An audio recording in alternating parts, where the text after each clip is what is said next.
तुम्हें क्या वरदान चाहिए? हिरण्यकश्यपु क्षण भर को सोचने लगा। उसे अपनी आंखों के सामने अपने भाई का अंत दिखाई दे रहा था। हिरण्याक्ष ने सोचा था कि उसने खुद को हर खतरे से सुरक्षित कर लिया था, किंतु वह भूल गया था कि उसने एक द्वार खुला छोड़ दिया था और वहां से मृत्यु ने प्रवेश किया और उसे अपने साथ ले गई।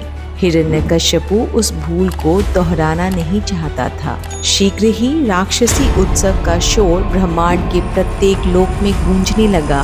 असुरों ने दीति के ज्येष्ठ पुत्र का राज्याभिषेक कर दिया था। शुक्राचार्य ने स्वयं उसके सिर पर मुकुट रखा। दैत्यराज बनते ही हिरण्यकश्यपु को सबसे पहले अपने जीवन की रक्षा का विचार आया। हिरण्याक्ष के मार्ग पर चलते हुए उसने भी मंदार पर्वत पर ब्रह्मा की उपासना की।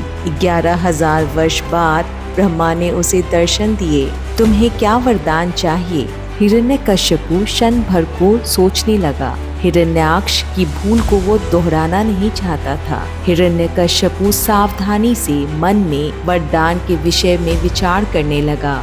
उसने ध्यान से अपने शब्दों को चुना, उसमें उपवाक्य जोड़े, उसके विवरण को बार बार संशोधित किया। वह यह सुनिश्चित कर लेना चाहता था कि उसने हर संभावना और हर संकट पर विचार कर लिया था। वह चाहता था कि उसका वरदान ऐसा अभेद्य किला हो जिसमें कोई द्वार खुला न रह जाए।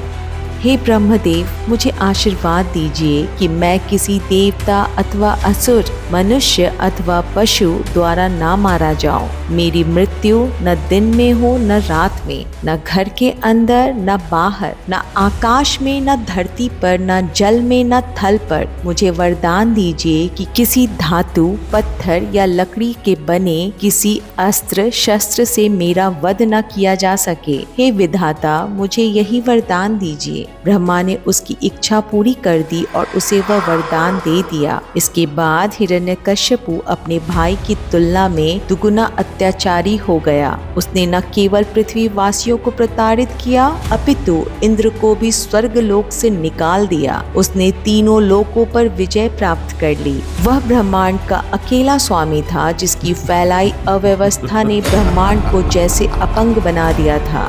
परंतु उस मलकुंड में भी एक कमल खिल गया। वह कमल था हिरण्यकश्यपु का सबसे छोटा पुत्र, जिसका नाम आनंद का प्रतीक था, प्रहलाद। असुर पुत्र होने के बावजूद प्रहलाद भगवान विष्णु का उपासक था। जिस समय हिरण्यकश्यपु ब्रह्मा की तपस्या कर रहा था, तभी इंद्र ने असुर की गर्भवती पत्नी कयाधु का अपहरण कर लिया।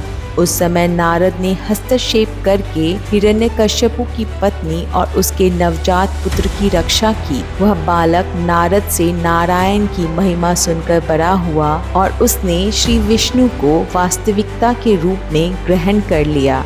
तपस्या के उपरांत हिरण्यकश्यपु जब लौटकर आया तो उसने प्रहलाद को दैत्य वंश के बारे में ज्ञान प्राप्त करने शुक्राचार्य के पास भेजा, परंतु बालक भगवान विष्णु का नाम जपता हुआ वापस लौट आया। विष्णु हिरण्यकश्यपु गुर्राया, क्या तुम्हें पता नहीं कि वह कितना हेय प्राणी है?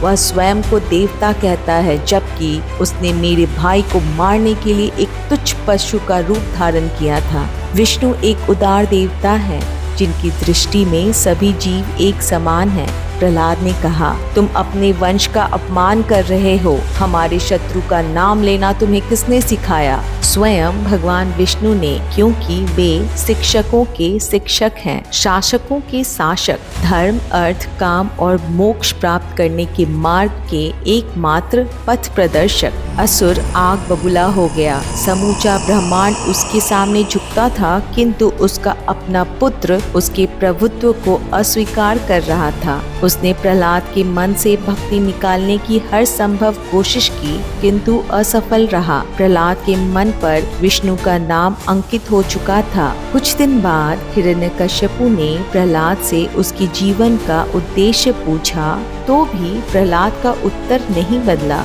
भगवान विष्णु की आराधना। तुम किस वंश से हो? तुम निश्चित रूप से देवता नहीं हो, और यदि तुम विष्णु की उपासना करते हो तो तुम दैत्य भी नहीं हो सकते। मैं तुम्हारे सामने खड़ा हूँ, फिर भी तुम उस दुष्ट प्राणी की स्तुति कर रहे हो। विष्णु एकमात्र सत्य हैं। सबसे श्रेष्ठ आपसे भी तुम अपने पिता का अपमान कर रहे हो। मैं उनकी स्तुति कर रहा हूँ जो हम सब के पिता हैं। हिरण्यकश्यपु ने दांत पीसते हुए प्रहलाद को मृत्यु दंड का आदेश दिया, परंतु दैवीय रूप से यह भी असंभव हो गया। दैत्यराज के सैनिकों ने प्रहलाद को हाथियों से रौंदने, सांपों से डसवाने तक के प्रयास किए, किंतु प्रहलाद को कुछ नहीं हुआ। उन्होंने उसे चट्टान से नीचे ढकेल दिया, किंतु वह बच गया, मानो उसे विष्णु की अदृश्य हथेलियों ने थाम लिया था। उन्होंने प्रहलाद को समुद्र में फेंका, परंतु लहरें उसे वापस तट पर छोड़ गईं। उन्होंने प्रहलाद के भोजन में विष मिलाया तो वह अमृत बन गया। शस्त्र उसे मार नहीं सके और हत्यारों ने उसकी हत्या करने से मना कर दिया। तब कृत्या नाम की एक राक्षसी को प्रहलाद के प्राण लेने के लिए बुलाया गया, किंतु उसका त्रिशूल प्रहलाद के शरीर को स्पर्श करते ही चकनाचूर हो गया। जिस तरह शिव ने मार्कंडेय की रक्षा की थी, वैसे ही विष्णु प्रहलाद की रक्षा कर रहे थे। हिरण्यकश्यपु का धैर्य समाप्त होने लगा था। अंत में उसकी बहन होलिका ने एक कुटिल योजना बनाई। आप भूल गए हैं, मुझे भी वरदान मिला है। होलिका ने हिरण्यकश्यपु को याद दिलाया, मेरा शरीर आग में जल नहीं सकता। आप एक चिता तैयार कीजिए, मैं प्रहलाद को गोद में लेकर चिता पर बैठ जाऊंगी, फिर आप उसे प्रज्वलित कर दीजिएगा। आग में प्रहलाद जलकर मर जाएगा और मैं जीवित बच जाऊंगी। निर्देश का तुरंत पालन हुआ। प्रहलाद को समझ आ गया था कि उसके साथ क्या होने वाला था, किंतु उसने विरोध में एक शब्द तक नहीं कहा। वह केवल भगवान का नाम जपता रहा। जैसे जैसे लपटें ऊंची होती गईं, वैसे वैसे प्रहलाद का जाप भी तेज होता गया। वंदे विष्णु, वंदे विष्णु, वंदे विष्णु। प्रहलाद ने विष्णु के समक्ष पूर्ण समर्पण कर दिया था। ओम नमः भगवते वासुदेवाय, ओम विष्णवे नमः। चिता से अब चीखें सुनाई देने लगी, किंतु वे चीखें प्रहलाद की नहीं अपितु होलिका की थीं। अग्नि ने उसकी त्वचा को जला दिया, उसका मांस पिघलने लगा, परंतु प्रहलाद का बाल भी फांका नहीं हुआ, मानो किसी दिव्य और मनोहारी आवरण ने उसे ढक लिया था। होलिका जलकर भस्म हो रही थी। उसने अपने वरदान का दुरुपयोग किया था, इसलिए दैवी शक्तियों ने होलिका से उसका वरदान वापस ले लिया था। आग की लपटें मंद पड़ी तो हिरण्यकश्यपु स्तब्ध रह गया। प्रहलाद जीवित बैठा था और होलिका जलकर मर चुकी थी। हिरण्यकश्यपु क्रोध से कांप रहा था। उसने प्रहलाद को चिता से बाहर घसीटा और चंद्रशिला के स्तंभ के सामने फेंक दिया। बहुत हो चुका, लगता है मुझे ही अपने हाथों से तुम्हारे जीवन का अंत करना पड़ेगा। यह तभी संभव है यदि मेरे प्रभु की ऐसी इच्छा हो। यदि वे नहीं चाहेंगे तो आप भी कुछ नहीं कर सकते। मैं तुम्हें इस खंबे से बांधकर तुम्हारी आंतें बाहर निकाल लूंगा। क्या तुम्हारा विष्णु मुझे रोकने के लिए यहाँ आएगा? उन्हें कहीं आने की आवश्यकता नहीं है। प्रहलाद मुस्कुराया। वे तो सर्वत्र व्याप्त हैं, वे हर जगह मौजूद हैं, हर तत्व में हैं, हर कोशिका में हैं। आप में, मुझ में और इस खंबे में भी हैं। खंबे में? हिरण्यकश्यपु ने ठाका लगाया। हाँ पिताजी, वे थे, हैं और रहेंगे। मुझे भी दिखाओ। हिरण्यकश्यपु ने अपनी गदा से स्तंभ पर प्रहार किया तो प्रहलाद ने आंखें बंद कर ली। बुलाओ अपने भगवान को, मुझे भी देखना है उसकी। हिरण्यकश्यपु के शब्द उसके गले में ही रह गए।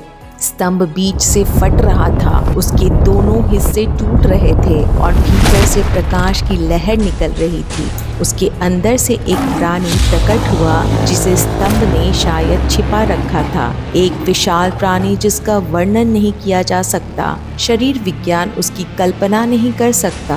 वह न मनुष्य था, न पशु, न देवता, न दानव। वह उनमें से कोई न होकर भी सब कुछ था। सभी संभव स्वरूपों का मिश्रण, एक पारलौकिक संकर, भयावह किंतु सम्मोहक। नृसिंह इंसानी सिंह के रूप में विष्णु, दैत्य की मृत्यु की हर शर्त को पूरा करने वाला रूप। नृसिंह ने हिरण्यकश्यपु को बाहों में भरा और उसे घसीटकर महल के प्रवेश द्वार की दहलीज तक ले गया। अब हिरण्यकश्यपु न घर के अंदर था न बाहर। गोधूली की बेला थी जिसे न दिन कह सकते थे न रात। नृसिंह ने दैत्य को अपनी गोद में लिटा लिया।